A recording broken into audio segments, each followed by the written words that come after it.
La volonté, elle part d'abord de l'individu. Celui qui ne veut pas arrêter de boire sa bière parce que pour lui se sent bien, il ne va pas l'arrêter juste parce que l'entourage lui a dit arrête.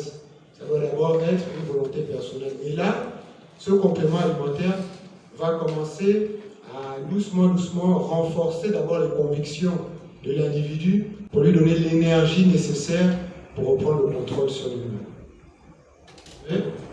À base de poudre d'écorce d'iboga que nous commercialisons déjà depuis plus de 3 ans.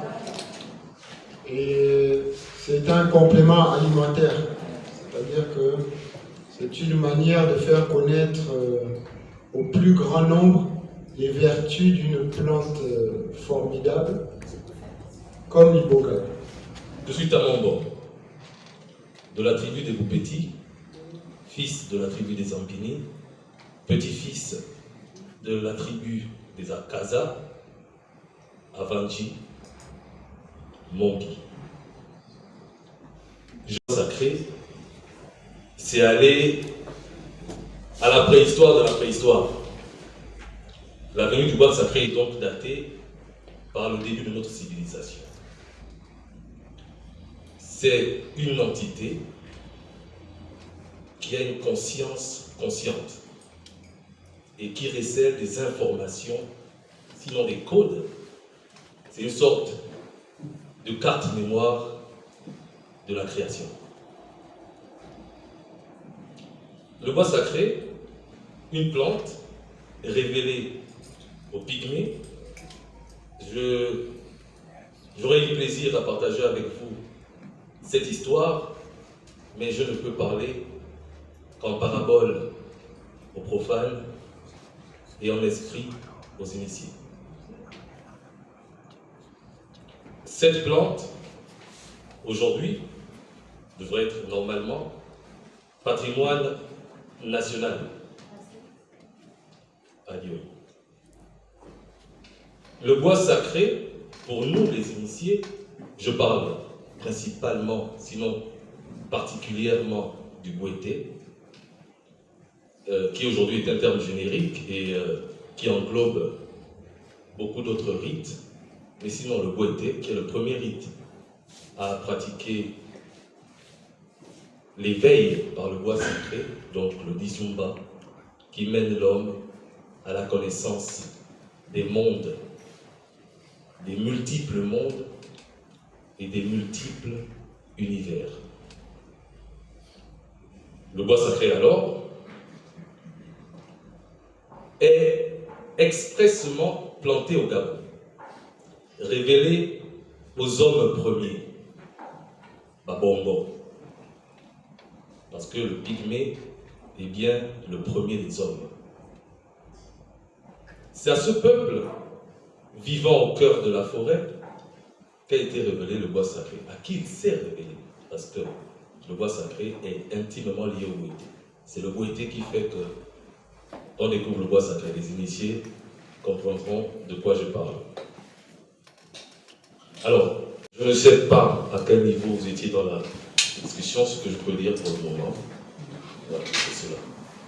Une plante polyvalente, c'est-à-dire que d'un point de vue médical, c'est un complément alimentaire qui va permettre de réguler l'humeur, d'apporter de l'énergie, c'est un tonifiant, c'est un stimulant, c'est un aphrodisiaque, mais surtout c'est une plante sacrée, c'est-à-dire qu'elle permet vraiment à l'individu de se replacer correctement dans son environnement, dans son entourage. Le maïaï, qui sont des gélules dosées à 500 mg de poudre d'iboga, issues de bois de l'agriculture. Et nous voulons en faire un emblème national, c'est-à-dire un produit qui pourra mettre en valeur le savoir-faire gabonais et la médecine gabonaise. Le maïaï, vous savez, le bois c'est un peu comme le vin, il y a des cépages, il y a des années. Donc en fonction des variétés que nous mettons sur le marché, nous sortons des gammes. Aujourd'hui je ne peux pas vous dire le nom, nous avons déjà 4 maïaïs différents sur le marché. Avec la réglementation gabonaise, actuellement nous avons une autorisation de mise sur le marché délivrée par l'Agence du médicament. Nous sommes en train de nous battre avec les formalités pour avoir une autorisation d'exportation parce que le marché gabonais est encore petit et nous voulons faire connaître nos gélules au niveau international. nous dirons même que nous serions contents s'ils se retournaient vers le Mayaï. Pourquoi? Parce que le Mayaï est une réponse, est un traitement pour les personnes qui consomment des drogues, pour ces jeunes-là qui sont, à cause peut-être de la précarité ou de la désorientation, sous l'emprise, on va dire, de ces substances. Nous savons aujourd'hui que l'Iboga permet de lutter contre les addictions et soyez-en rassurés que nous avons déjà du recul parce que nous avons travaillé avec ces populations de jeunes, nous leur avons donné, nous avons vu les résultats et nous savons que nous avons un produit formidable qui pourra permettre de lutter contre toutes ces drogues. Satisfait de cette rencontre parce que notre but c'est de faire un pas après l'autre. Donc nous continuons notre combat pour faire connaître notre richesse. Il faut savoir qu'à travers l'Iboga, c'est le savoir-faire typiquement gabonais. Mais c'est ça la réalité. Au Gabon, il y a le pétrole que vous connaissez, voilà. Et puis, il y a aussi le pétrole vert. Le pétrole que nous connaissons, qui est exploité au Gabon, c'est le pétrole noir. Et le pétrole vert, c'est l'Iboga. Pourquoi je le dis? Parce que l'Iboga, il faut le savoir, est un patrimoine national. C'est-à-dire que l'Iboga, c'est l'essence même du Gabon. Et il faut, et ça se voit à travers le monde, combien de fois des exploitants d'Iboga viennent au Gabon pour se ravitailler en ressources et aller le commercialiser à l'étranger. Aujourd'hui, à travers le monde, il y a des cabinets qui traitent les addictions aux drogues. Mais ils les traitent grâce à l'ibogaïne qui est issue de l'Iboga. Alors, ça veut dire quoi? Ça veut dire que c'est parce que ce commerce informel n'est pas organisé au Gabon.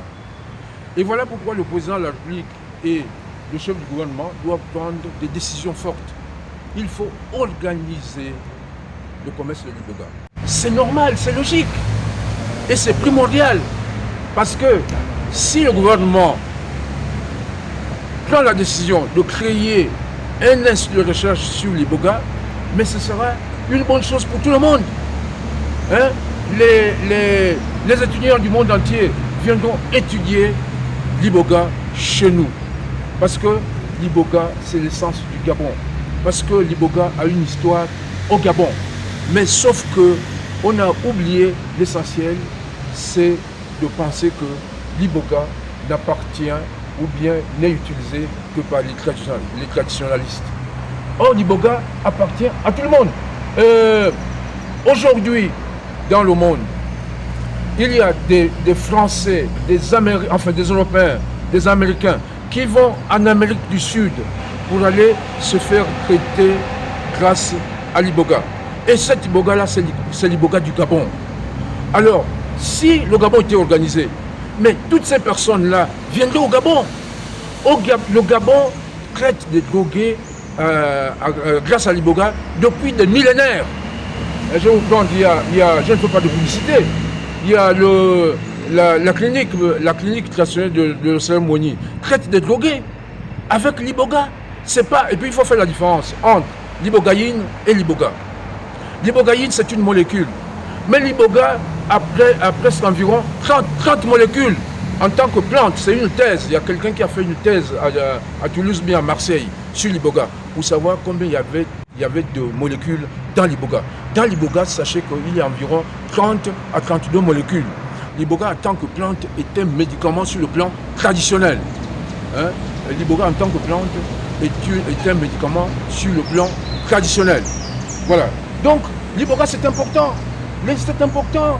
Hein? L'Iboga, c'est important pour le Gabon. Hein? Et le président de la République doit être fier d'avoir un pays où il existe l'Iboga. Parce que le Gabon est le centre de la spiritualité. Le Gabon est un pays hautement spirituel. C'est connu ça. C'est au Gabon. Le Gabon est à l'origine de la création du monde. Le principe de permettre à l'homme de transcender par l'étape de l'initiation et par les enseignements qu'il va prendre au Bouété, j'entends, au Lissumba, qui est un enseignement précis qui permet à l'homme d'apprendre les codes de la nature, l'expression de son corps, de son être, de ses mondes, et de comprendre également l'expression des mondes supérieurs. Cela fait d'un homme, justement, après son initiation, il renaît de nouveau, et à ce moment, il est au fait des vérités les plus abouties, et donc qui le transforment de façon positive. Il y a plusieurs facteurs.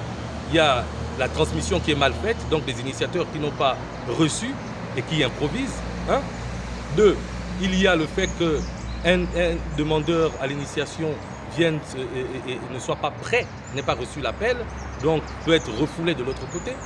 Et il y a très souvent également des problèmes, des gens qui viennent avec des problèmes cliniques, mais comme ceux en face ne sont pas assermentés, n'arrivent pas à déceler justement le problème, et donc cette personne-là arrive à la mort. Mais, je reste formel là-dessus, l'iboga ne tue pas. De toutes les façons, le bois sacré nous conduit, c'est lui qui conduit l'initié, c'est le véhicule qui conduit l'initié. Et donc l'homme qui va à l'initiation est passager de ce véhicule. En même temps, il est le passager, et en même temps, à un niveau bien précis, il en est le chauffeur. Comment est-ce que l'initiation se passe? Parce que dans votre question, il est dit, est-ce que ce n'est pas l'homme qui affabule, qui dit qu'il a vu des choses qui n'existent pas? Ce qui est en réalité, c'est que l'iboga, par le boité, emmène tout le monde à la même destination. Ça veut dire quoi?